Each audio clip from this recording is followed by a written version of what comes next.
राम राम सभी को। मैं सक नवीन कुमार और एक ऐसी कंपनी जो बैंकें होती हैं जो एनबीएफसीज होती हैं, इनसे क्रेडिट कार्ड्स, इनकी जो क्रेडिट कार्ड्स हैं उनको सेल करने में मदद करती है और बीच में कमीशन कमाती है। तो इस टाइप से जो कंपनी एक ऑपरेट करती है वो अपना स्टॉक मार्केट से पैसा उठाने की कोशिश कर रही है और आईपीओ लेके आ रही है। और यहाँ पर एक कंपनी जो पैसे उठाना चाह रही है वो 23 करोड़ रुपीज़, 23 करोड़ 11 लाख रुपए उठाना चाह रही है स्टॉक मार्केट से। इस कंपनी का नाम है अकीको ग्लोबल सर्विसेज लिमिटेड और इसका जो ब्रांड नेम है द मनी फेयर, इसका ब्रांड नेम है यूजुअली। सो दोनों ही ब्रांड नेम से फोकस, मतलब ये फेमस है मार्केट में, अकीको global and the money fair. Right, जैसे कि 197 टेक्नोलॉजीज, ये पेटीएम वाली जो कंपनी है उसका कंपनी का नाम है 197 टेक्नोलॉजीज और पेटीएम उसका ब्रांड नेम है। राइट, तो उसी तरीके से इसका ये नाम है कंपनी का और ये इसका ब्रांड नेम है, बट ये दोनों ही ब्रांड नेम्स को यूज़ करती है।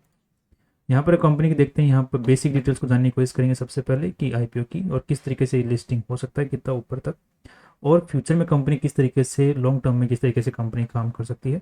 So we will discuss about this company की अब तक की जो परफॉर्मेंस है उसको देखते हुए। तो बेसिक डिटेल्स की जैसे हम लोग अभी चर्चा कर रहे हैं, तो यहाँ पर कंपनी 23 करोड़ रुपये उठा रही है और यहाँ पर कंपनी पूरी वैल्यू जो लगा रही है खुद की वो 82 करोड़ रुपीज़ ही उठा रही है। और मतलब खुद की वैल्यू लगा रही है 82 करोड़ रुपीज़ ही। तो अब आज के दिन 82 करोड़ रुपये क्या इसमें है वैल्यू या नहीं है? राइट। तो किसी भी कंपनी के अंदर में जो वैल्यू होती है वो दो चीज़ों की बेसिस पे होती है कि आज के दिन उसके पास में एसेट्स कितने हैं या फिर आज के दिन वो कितनी कमाई कर रही है, फ्यूचर में कितनी कमाई कर सकती है। इन दो चीज़ों की बेसिस के ऊपर में ही आज उसकी वैल्यू डिसाइड होती है कि ये आज जो वैल्यू लगा दी जा रही है वो बहुत ज़्यादा लगाई जा रही है या बहुत कम लगाई जा रही है। सो अब यहाँ पर बेसिक डिटेल्स की अगर चर्चा करते हैं और साथ में तो रेवेन्यू जो अब तक का जो कंपनी का चढ़ता आ रहा है वो काफ़ी मतलब अच्छा दिख रहा है दिखने के अंदर में। 2021 में 6 करोड़ का कंपनी ने रेवेन्यू जनरेट किया, फिर 13 करोड़ का किया, फिर 40 करोड़ का रेवेन्यू जनरेट किया और अभी लगभग 10 महीनों के अंदर में 26 करोड़ तक का रेवेन्यू कंपनी कर चुकी है। तो यहाँ पर इस साल जो है कंपनी के रेवेन्यू में डंप देखने को मिल रहा है। सो लगभग लगभग यहाँ पर इस साल जो है कंपनी 32 करोड़ के आसपास का रेवेन्यू कर लेगी। दैट इज़ फाइन, 32-33 करोड़ तक का। बट पिछले साल के मुकाबले जो है अच्छा खासा रेवेन्यू में डंप देखने को मिला है। नेक्स्ट अगर कंपनी के नेट प्रॉफिट्स की बात करते हैं तो कंपनी 22 लाख, फिर 77 लाख, फिर 4.5 करोड़ और अभी 3 करोड़ 3.5 करोड़ के आसपास में अभी तक कंपनी कमा चुकी है। और अगले 2 महीने के अंदर में कंपनी जो पूरा प्रोजेक्टेड बेसिस के ऊपर हम लोग यहाँ पे देखते हैं सर लगभग 4 करोड़ के आसपास में कंपनी नेट प्रॉफिट्स कमा लेगी। सो नेट प्रॉफिट्स में भी कमी आई है और रेवेन्यू में भी कमी कंपनी के अंदर में देखने को मिल रही है। अगर कंपनी की नेटवर्थ देखें तो नेटवर्थ कंपनी की अच्छी खासी तरीके से इंक्रीज हो रही है because of the new investment into the company. नए इन्वेस्टमेंट आ रहे हैं कंपनी में, इसकी वजह से। नेक्स्ट अगर देखते हैं आज के दिन की कंपनी पैसे उठाना क्यों चाह रही है, उसके पीछे मेन रीजंस क्यों कंपनी ने बताए हैं। तो यहाँ पर कंपनी बोले कि इम्प्लीमेंटेशन ऑफ ईआरपी सॉल्यूशंस, जो कंपनी के अंदर के जो काम होते हैं उनको ऑटोमेट करना है कंपनी को, उसके लिए कंपनी को सॉफ्टवेयर की ज़रूरत है। उसके लिए कंपनी को ज़रूरत है पैसों की। सेकंड, कंपनी के जो मोबाइल एप्लीकेशन हैं जैसे ऐप वगैरह हम लोग देखते हैं मोबाइल में, जिस कंपनी को ऐप बनवाना है अपना जिसके थ्रू कंपनी और ज़्यादा मार्केट में फैला सके अपने आप को, जैसे पेटीएम का ऐप वगैरह हुआ, उस टाइप से ऐप बनाना चाहती। और वर्किंग कैपिटल रिक्वायरमेंट है कंपनी के पास में, जो आज का खर्चा ज़्यादा है पैसा कम है, बेसिक रीज़न। और कंपनी को अपनी जो ब्रांड है उसको फैलाना है जिसके लिए कंपनी को अब मार्केट को अंदर में जो अवेयरनेस फैलानी है जिसके लिए कंपनी को वो क्या करना, एडवर्टाइजमेंट करना है, उसके लिए पैसों की ज़रूरत है। तो ये बेसिक रीजंस कंपनी ने बताए यहाँ पे में पैसा उठाने के लिए और सारे के सारे ही जेन्युइन रीजंस और ठीक ठाक लग रहे हैं कंपनी को देखते हुए। नेक्स्ट अगर देखते हैं आप कंपनी के कुछ पॉजिटिव्स एंड नेगेटिव्स की अगर चर्चा कर लेते हैं आरएचपी की डिटेल्स को देखते हुए यहाँ पर। सो यहाँ पर कंपनी के जो प्रमोटर लोग हैं उनके पास में 92% शेयर होल्डिंग आईपीओ से पहले थी और 67% के आसपास में आईपीओ के बाद में रह जाने वाले। दैट्स अगेन गुड, क्योंकि एक छोटी कंपनी है, एसएमई कंपनी है, राइट, क्योंकि कम ही पैसे उठा रही है, यहाँ पर 23 करोड़ रुपए कंपनी उठा रही है। सो इट इज़ फाइन, इतना share holding pattern is good. इससे ज़्यादा अच्छा था तो और भी, अगर इससे भी ज़्यादा होता तो और भी अच्छा होता। अब आज के दिन कंपनी जिस ऑफिस को काम में ले रही है, जिस जहाँ से कंपनी काम करती है, वो कंपनी द्वारा ओन्ड नहीं है, किराए के ऊपर में है, राइट। तो जब किराए पे ऑफिस है तो कंपनी के पास में रियल एस्टेट के अंदर में कोई इन्वेस्टमेंट आज के दिन नहीं है।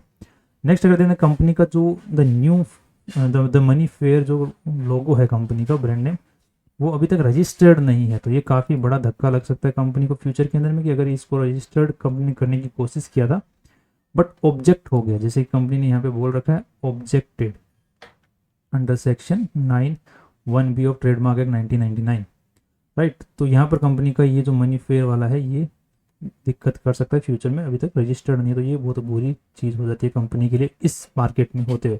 अब मान के चलिए पेटीएम इतना बड़ा ब्रांड बन गया, कल को कोई दूसरी कंपनी आके बोले कि तुम, पेटीएम कंपनी को बोलेगी कि तुम इस पेटीएम वर्ड को यूज़ नहीं कर सकते, तो पेटीएम की तो पूरी की पूरी मार्केट की लंका लग गई ना वहाँ पे। इसी टाइप से अगर ये मनी फेयर है आज के दिन इनके पास में रजिस्टर्ड नहीं है, तो ये कल को कोई भी दिक्कत इनको हो सकती है, ऑब्जेक्ट हो चुका है। नेक्स्ट अगर देखते हैं कंपनी के जो मेन खर्चे हैं वो बहुत ज़्यादा हैं, क्योंकि कंपनी जो बेसिस पे काम कर रही है, रेंटल बेसिस के ऊपर में काम कर रही है, किराए पे लेके सामान को, तो इनके जो खर्चे आप देखो यूजुअली तो 3-3 लाख रुपए महीने के खर्चे हैं इनके।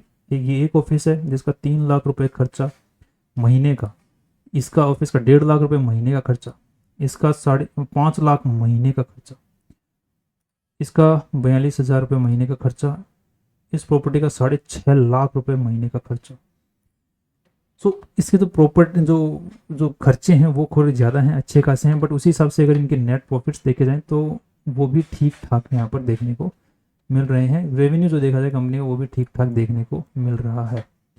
तो राइट, सो मेरे को लग रहा है कि अगर रेवेन्यूज़ कम होते चले जाते, तो अभी क्या है कि रेवेन्यू ने हिट लिया है तो फ्यूचर के अंदर में जो खर्चे हैं वो तो फिक्स रह जाने वाले हैं, बट अगर रेवेन्यू कम हुआ तो फिर कंपनी की थोड़ी सी बैंड बच सकती है आने वाले टाइम के अंदर।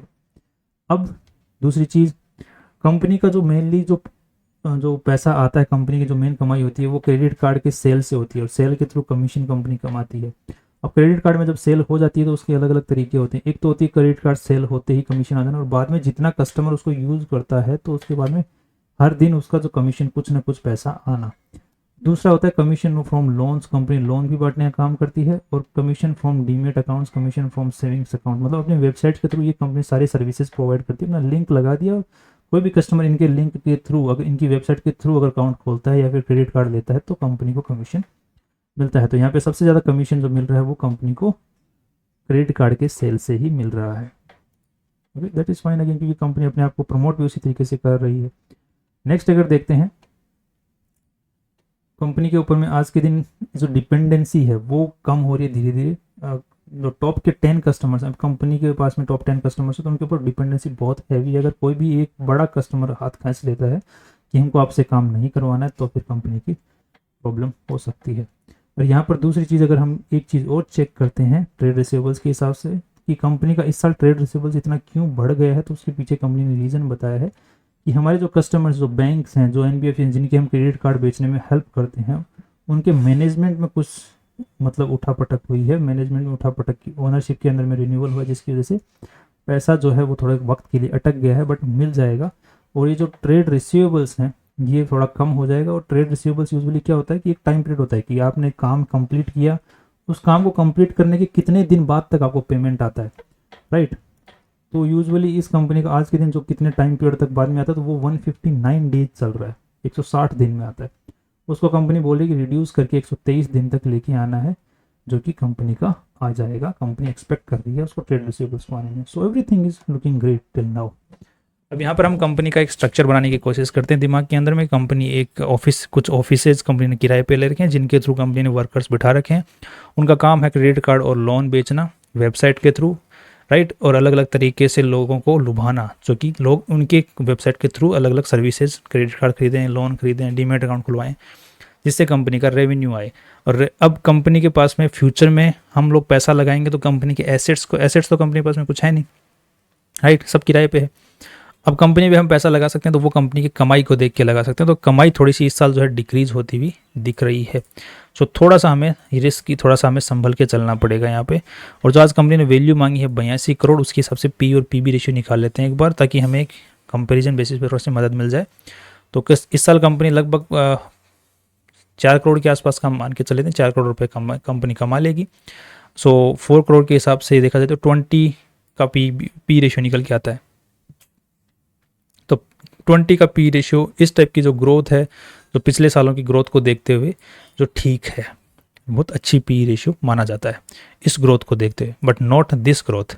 बट यहाँ पर अच्छी खासी, यहाँ पर 13 करोड़ से बाद में इस साल जो है लगभग 35 करोड़ का 2 साल के अंदर में, जब वो भी अच्छा माना था। अगर इसको हम लोग स्किप कर भी देते हैं तो भी, राइट, तो भी अच्छी ग्रोथ मानी जा सकती है। पीबी रेशियो के हिसाब से अगर देखा जाए कंपनी के अंदर आज में जो पैसा लगा हुआ है, जो कि 14 करोड़ रुपए और यहाँ पर 23 करोड़ रुपए कंपनी और उठा लेगी, तो लगभग 14 + 23, तो ये लगभग हो जाता है कितना, 37। सो 35 करोड़ हम मान के चले थे। 35 करोड़ के हिसाब से कंपनी का जो पीबी रेशियो जो निकल के आ रहा है वो निकला 2.6 के आसपास में, राइट, 2.67।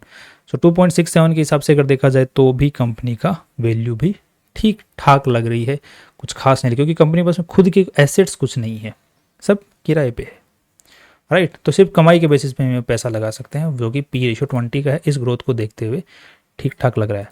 सो लॉन्ग टर्म के हिसाब से I think credit card market रहेगा। इस टाइप की कंपनीज की ज़रूरत पड़ने ही वाली है, कंपनियों को लोन बेचने के लिए बिचौलिए तो रहेंगे ही रहेंगे मार्केट में। तो आई थिंक ये कंपनी फ्यूचर में बहुत अच्छा कर सकती है, जिस हिसाब से आज के दिन ये कंपनी काम कर रही है उस हिसाब से आई होप कि कंपनी अपने जो ब्रांड नेम है उसको ढंग से रजिस्टर करवा ले और किराए थोड़े से कम करे, अपने जो रेंट पे ले रखे हैं उनको ढंग की लोकेशन ढूंढ ले, राइट। That's all. और व्यू इज़ लॉन्ग टर्म मेरा व्यू बहुत अच्छा है, और पॉजिटिवली अगर लिस्टिंग गेन्स के हिसाब से अगर देखा जाए तो आई थिंक अगर इसका 70% जीएमपी रहता है तो लिस्टिंग गेन भी अच्छा के में इसको देखने में मिल सकता है। आज के दिन इसका लिस्टिंग जो जीएमपी है वो 19% ही है, जिसका मतलब लिस्टिंग गेन कुछ अच्छा दिख नहीं रहा है इसके अंदर में। 70% से ऊपर चला जाता है तो फिर हम लोग पॉजिटिव ले सकते हैं लिस्टिंग के हिसाब से भी इसको। मेरी कोई रिकमेंडेशन है नहीं, बाकी फाइनल डिसीजन लेने से पहले अपने फाइनेंशियल एडवाइजर से एक बार बिल्कुल कंसल्ट करें, उसके बाद ही डिसीजन बनाएं। That's all from my side. कल फिर मिलते हैं नई इंपॉर्टेंट वीडियो के साथ में। सी यू टुमारो।